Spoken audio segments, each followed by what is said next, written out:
A petition on change.org that calls for replacing Bad Bunny with George Strait as the headliner for the 2026 Super Bowl 60 halftime show has surpassed 50,000 signatures.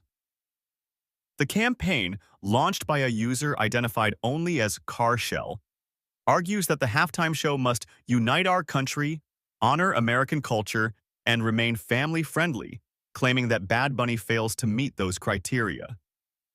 The petition's text highlights objections to Bad Bunny's musical style, use of Spanish lyrics, and drag performances, framing these elements as out of step with what the petitioners view as acceptable for the flagship broadcast event. By contrast, George Strait is described in the petition as embodying unity, tradition, and the timeless American music suitable for the Super Bowl stage.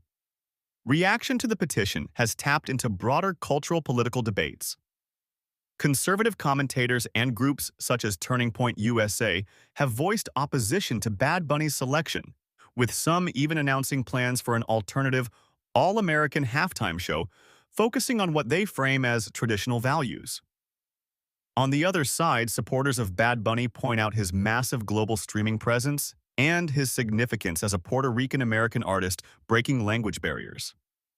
The fact that Puerto Rico is a U.S. territory makes Bad Bunny a U.S. citizen and highlights the international reach of the Super Bowl platform. Despite the petition's traction, the decision over the halftime show remains firmly with the National Football League, NFL, and its production partner Roc Nation. No indication has emerged that the league will change the lineup. Historically, such petitions rarely lead to last-minute changes of this scale. With the Super Bowl 60 scheduled for February 8, 2026 at Levi's Stadium in Santa Clara, California, the halftime show selection has now become a significant marker in culture wars discourse around identity, representation, and entertainment on one of America's biggest stages.